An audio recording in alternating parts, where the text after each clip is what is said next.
Watch your titles back with my retro reviews here on Titles Retro Reviews. Sorry I'm a little late, but I was doing some errands and all that. Not like a Squidward does, but still. With a WCW Spring Stampede 1994 review. Yeah.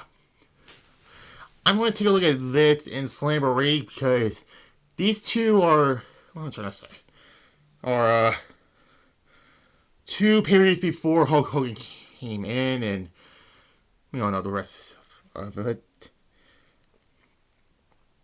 And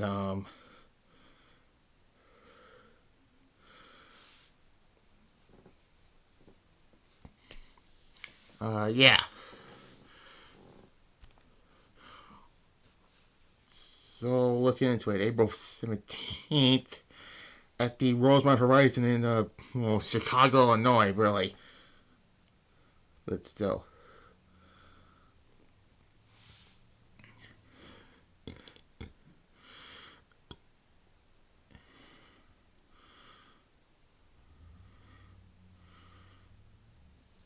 And yeah. So all those, let's get into this. And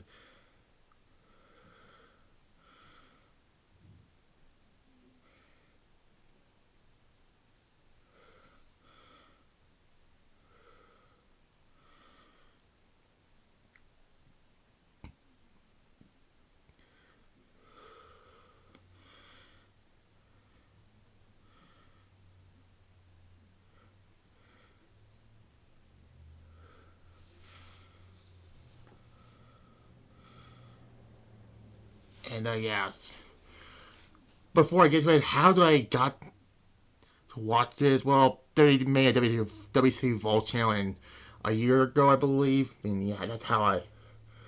There's not that many events on it for me to talk about because I did half of them. Mostly the 2000 stuff, but. Well, you obviously know, it was.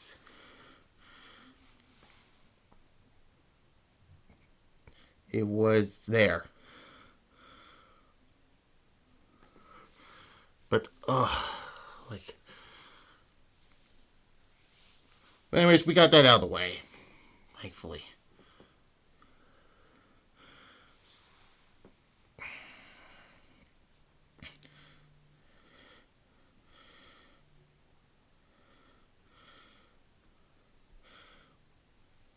With all that, so anyways, let's get into it. Johnny Bad defeats DDP. This is kind of like we'll see these two feud again later in '95 and '96. So that in DDP, by the way,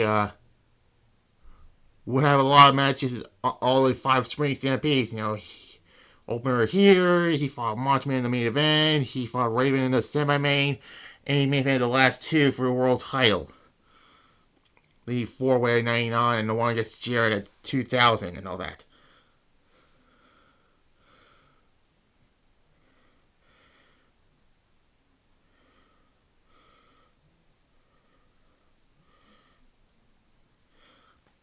So there's that. This was a short match, but it was okay. I'll give it a 6 out of 10 and all that.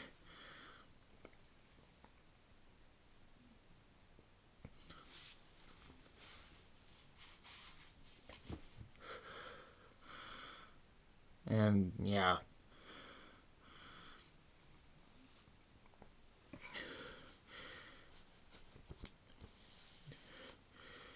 Next up for today's television championship, Washington Regal and Brian Pillman went to a draw, so Regal retains the title like that.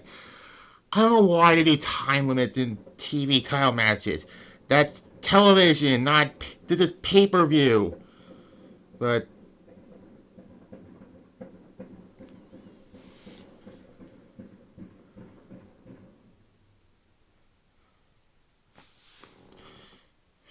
Moving on from that.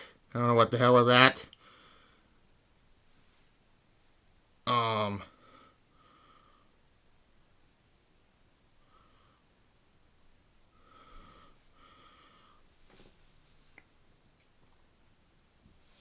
Yeah. I, I thought this was a good match, but the time limit draw thing hurt it a little bit. But I give it a 6.5 and all that.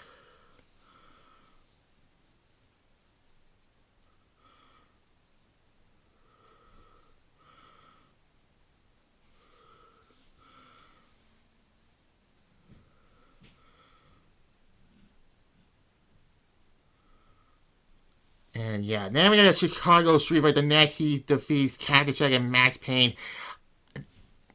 This might be before McFlurry lost his ear. I think. Just I don't know which event it was, but this might be before he lost his ear and all that. Um,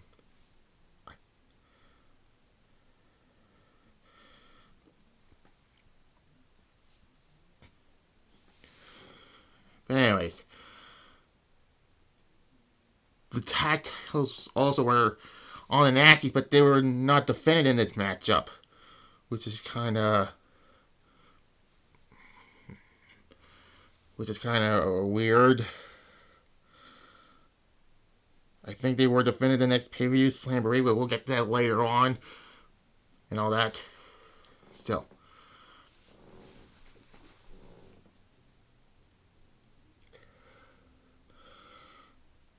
Still, I give it a 7.5 out of 10. Yeah, I rate it better than the TV title match.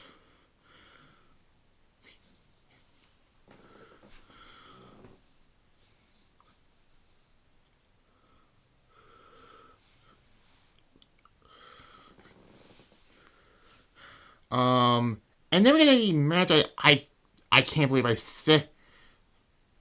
I'm saying this, but yes, Steve Austin and the Great Muta had a match together for the U.S. title, but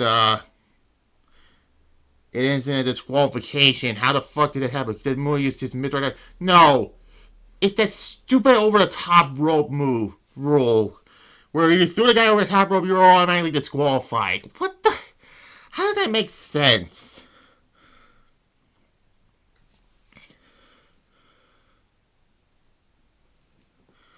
But yeah, it was a good match till that lame DQ, but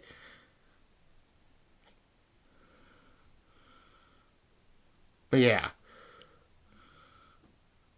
Still, I mean, again, like the TV title match, it was kind of a letdown finish, but yeah, 6.5 I'll give it.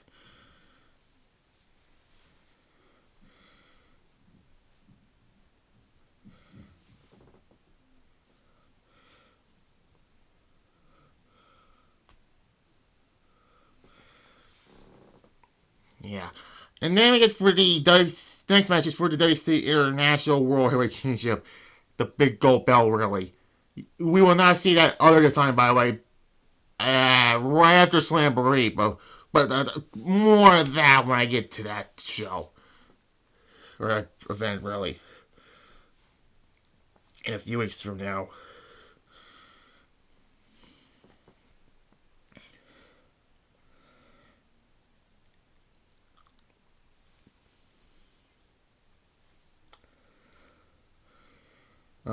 Sting defeats Rick Rude to win the International World title. This title win was,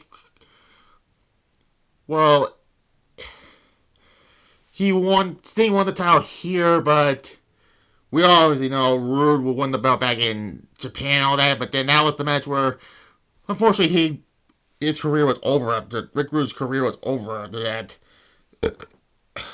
Um, there was a ref bomb, and then Vader got involved, and Harley Race got involved, and this led to a Rude Vader, well, not ass slam right because of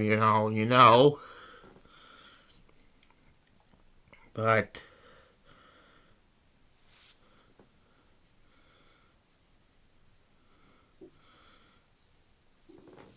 there's that, great back and forth and all that. It was a great match. I got an 8 out of 10. There's that.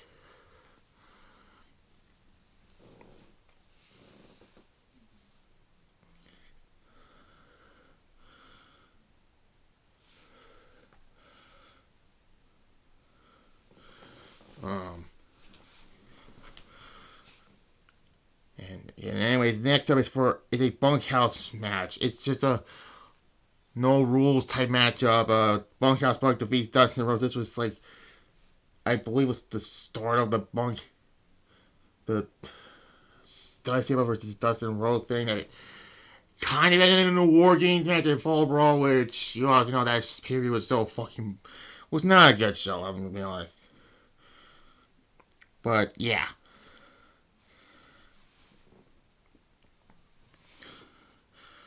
Or you could say it actually getting uncensored because of that stupid ass King of the Road match, but we're not gonna talk about that show again. But yeah.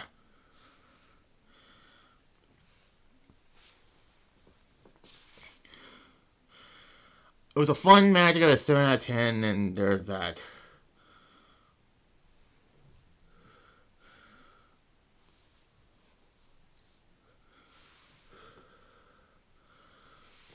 Then we get Vader defeating the Boss, which is the big boss man, but boy, they got themselves in trouble from this. Why am I saying this? Well, right afterwards, he cannot beat the boss anymore. He can't use the handcuffs anymore. He cannot use the nightstick anymore. So they became the Guardian Angel, and then he came back to Big Bubba. Oh my god. Regardless of those, the match was a fun big boy fight.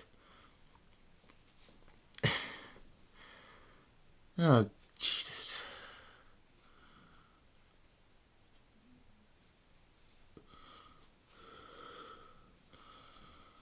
But yeah. Still a fun match, but a 6.5 again, I'll give it. I mean, there's nothing bad about this pay-per-view, by the way.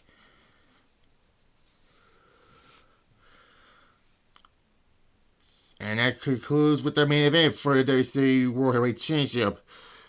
It's that ugly, fucking, terrible design. It's the only one that looks good, whatever, is Vader. But anyways. Ric Flair and Ricky Steamboat ended in a double pin, so the title was held up after this, but Flair got the belt back, which is, that doesn't make any sense whatsoever, really. Usually in a draw, the championship keeps the belt. The title holder keeps the belt. So, I don't get that. By far the best match on this show. Mostly, yeah. So, it was a fun, great match, but the finish is kind of sloppy, I thought. And,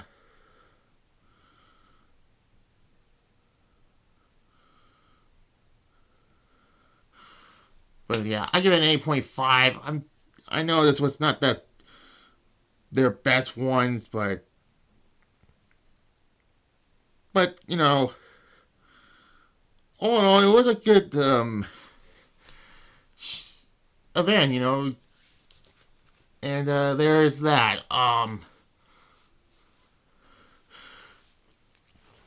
So yeah, I give it a 7 out of 10. Yeah, a 7 out of 10. So next week we're going back to 2016 with Sacrifice, which is on the 25th anniversary of this pay-per-view. So there's that. And it's might be tomorrow, and then they'll do the Backlash review on my main channel. So there's that. So like this video, comment below, subscribe to this channel, notification bell, and there. Bye.